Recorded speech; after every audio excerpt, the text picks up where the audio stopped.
So we're going to begin with a story from the year 1955. Personally, I was about 5 years old at this time. A 14-year-old boy from Chicago, a black boy in terms of his race,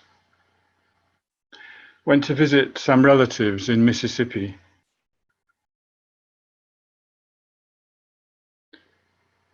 He was a young teenager. He made friends there. They went to a shop. They were served by a young white woman. His name was Emmett Till. Maybe he was showing off to his friends. But anyway, he made a wolf whistle at the woman.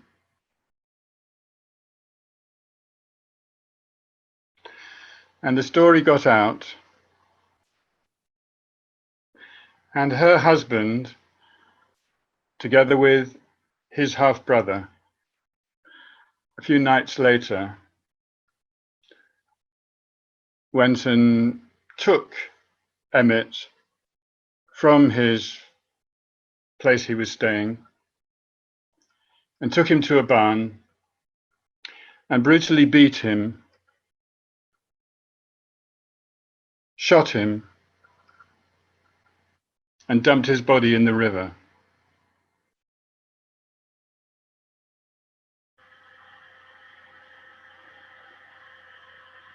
There was a search, his body was found, and it was returned to his mother in Chicago. His face was totally mutilated, unrecognizable. And they wanted to keep the coffin closed because it was so disturbing. But she, very bravely, opened it. And it was displayed publicly in Chicago, and thousands of people came to see it. And it was huge news. And it was one of the events that sparked the civil rights movement in America.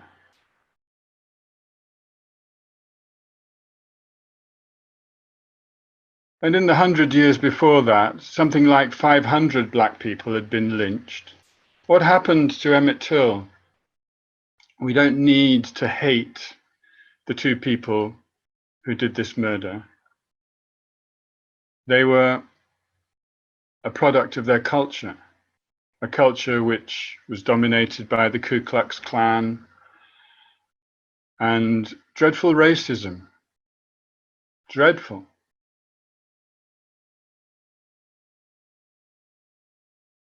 Fear by white people of the black majority.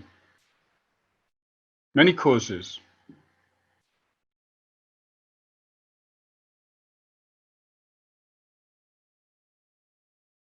And power was asserted through these kind of methods. And in the Kalachakra tradition, we call this the barbarian Dharma.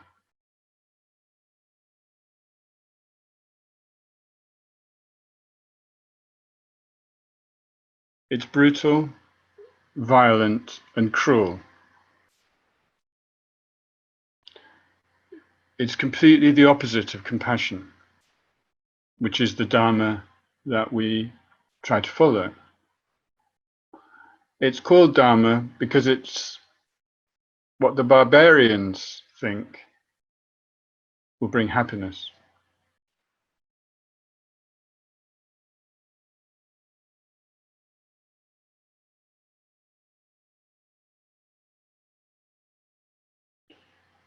So I'm just going to mention a few other examples.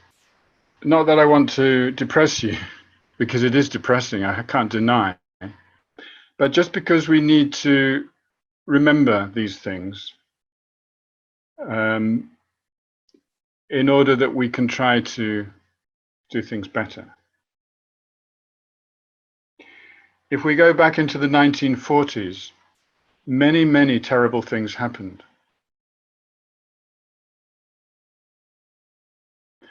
The playwright Bertolt Brecht called it the dark times.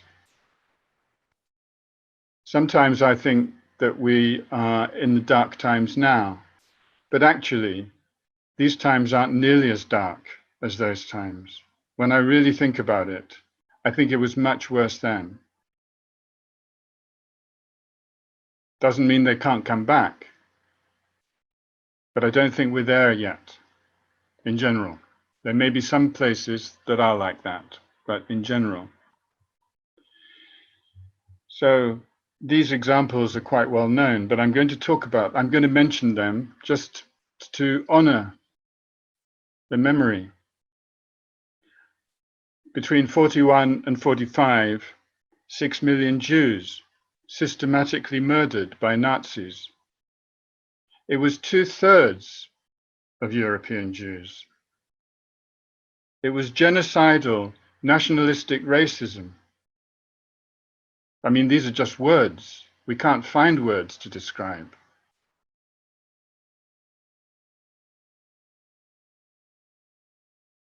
But these things happened. And they were done by humans who had a human heart, but somehow it was totally closed by their culture.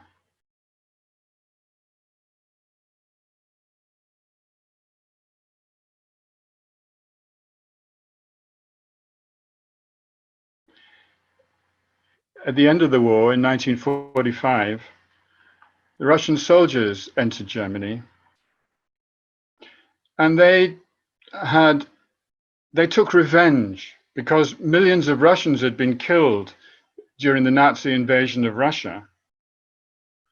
And one of the ways they took revenge was through rape. And it's estimated by a Russian historian that up to 2 million women were raped. In some streets in East Berlin, every woman between the age of 8 and 80 was raped.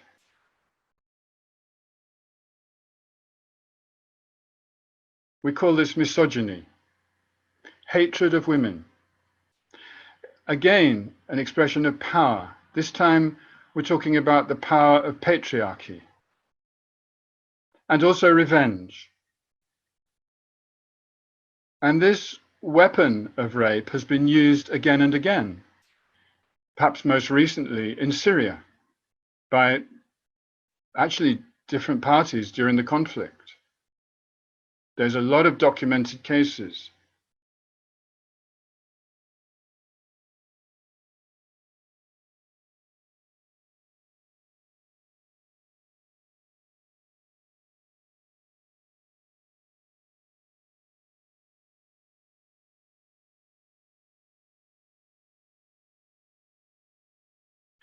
It's important that we think about that. And we will be spending a whole session during this program looking at patriarchy.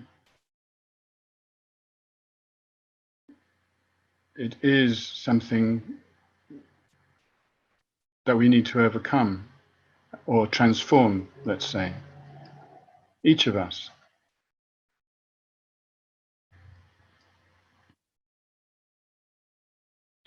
In 1948, there was what the Palestinians called a Nakba, 500 villages ethnically cleansed. This was just the latest wave of European settler colonialism. We can look at the Americas, Australia, South Africa, Zimbabwe. This happened. There are many reasons. But of course, the people already living in places don't easily give up their land. And so violence is used. in order to pursue the goals of settler colonialism.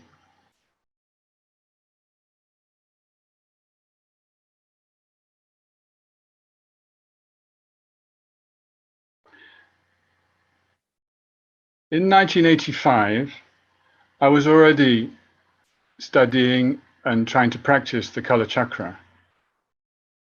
And I'd read about the barbarians, which is mentioned in the Kalachakra Tantra. I can't say I really knew much about it, but in that year, there was an incident in the Netherlands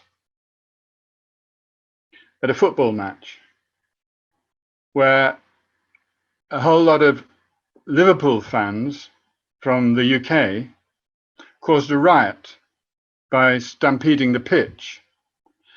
And 39 Juventus fans were killed.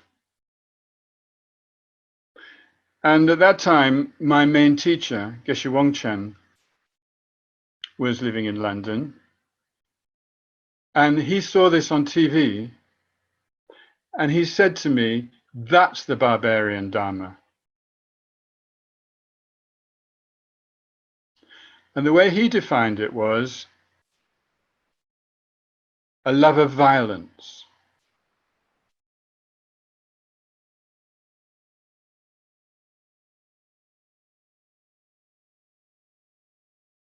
It's hard to understand in some ways how someone can love violence. What is it that brings anyone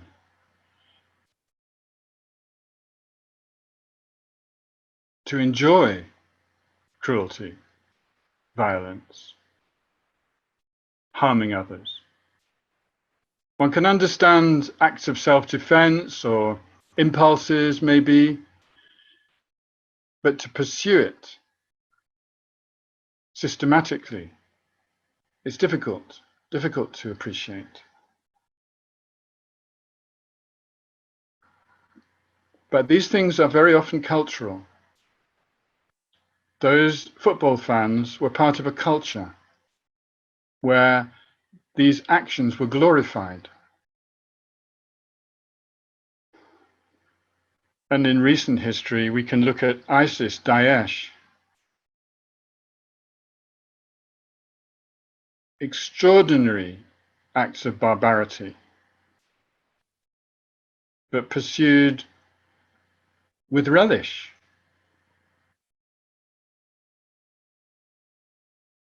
The leadership gave permission to all the fighters to rape any Yazidi women that they chose. And so they made them into sex slaves.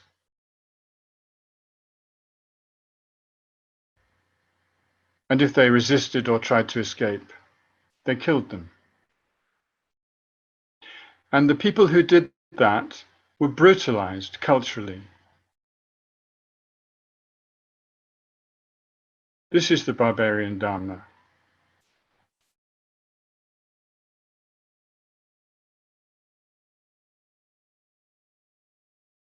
So all these examples in general are united by being the opposite of the compassionate, open heart.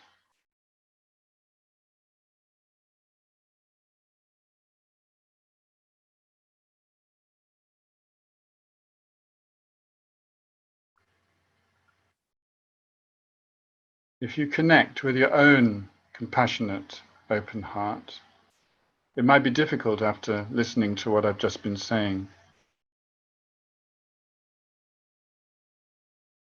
It's kind of painful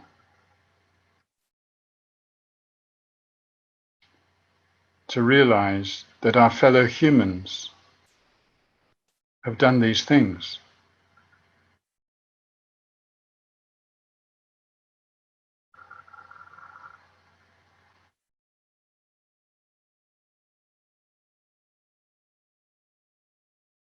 And there can be a temptation to think, I would never do that.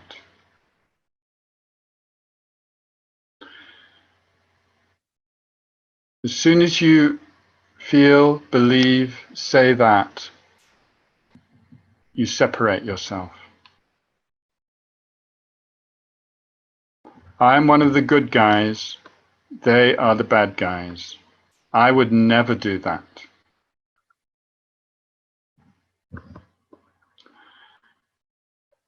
And it's understandable that we would say that, or think that, or feel that, because it's so much, it's so difficult to bear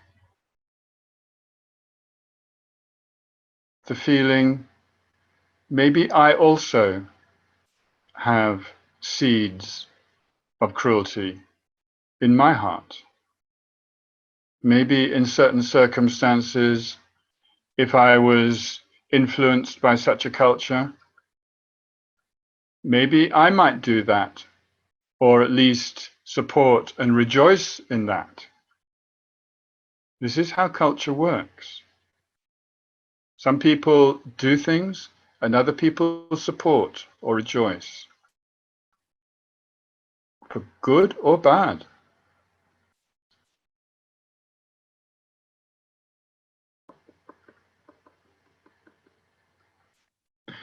According to the Kalachakra Tantra, the barbarian Dharma will gradually take over the whole world. That's quite scary, but that's what they say. And that the pure Dharma of the compassionate open heart will only be practiced in remote places.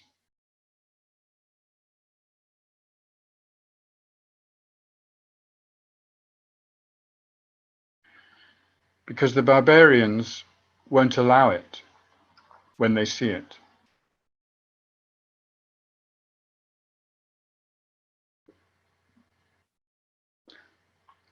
And the Kalachakra Tantra also has a prophecy that at a certain point, Shambhala, which is a positive culture, a compassionate, open-hearted culture, will overcome the barbarian Dharma, and the global culture will be reversed and become positive, open-hearted.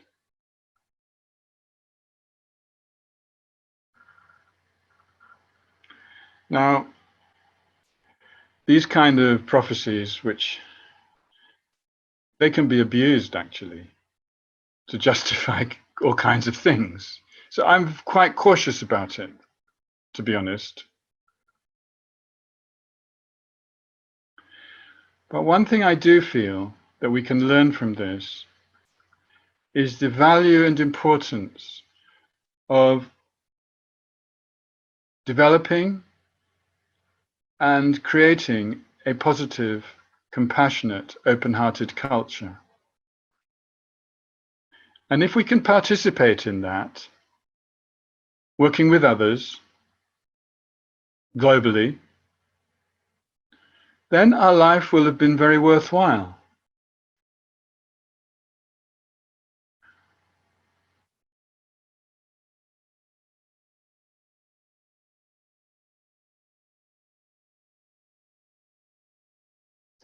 Before I met Buddha Dharma, I got quite a lot of spiritual teaching from Shakespeare. In particular, the play King Lear, which I studied when I was a teenager. And King Lear deals with some of these issues.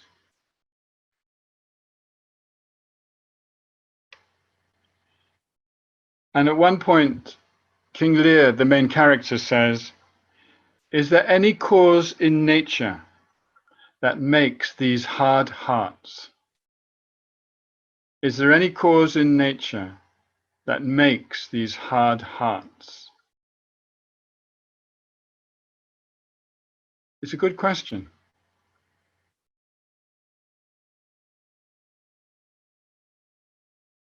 You have to bring the question back to asking, what is nature? Is nature kind, benign, generous?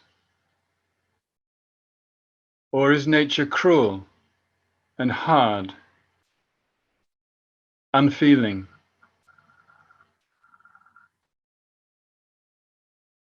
And you can look at the whole play as a discussion of this issue, because you see both natures illustrated by different characters in the play.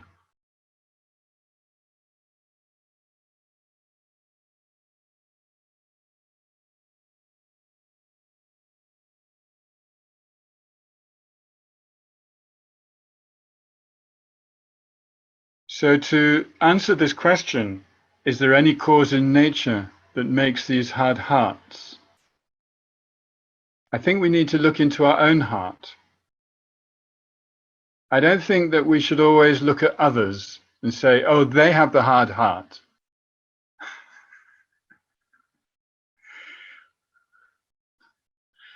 If we look inside ourselves, I believe we can find both natures. If you like, there are different potentials. We can go either way.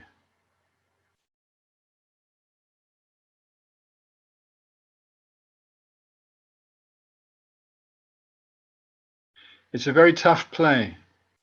I'm sure some of you know it. It's got one of the most brutal scenes that's probably ever been shown on stage, where the Earl of Gloucester's eyes are taken out. They're ripped out or pushed out. He's blinded on stage. It's horrific. It's the barbarian Dharma, definitely. Because the people who do that in the play are part of a culture that already existed at Shakespeare's time, a culture of selfishness, of greed,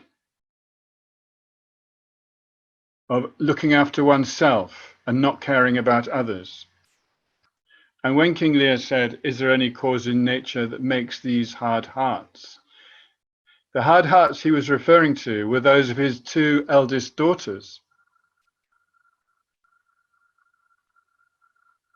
And actually, if you look at the beginning of the play, you can see that something about he, the father, was part of producing those hard hearts. So whether there was a cause in nature or not, he wasn't entirely innocent. And that's part of what tragedy is about. And it is a tragedy, the play.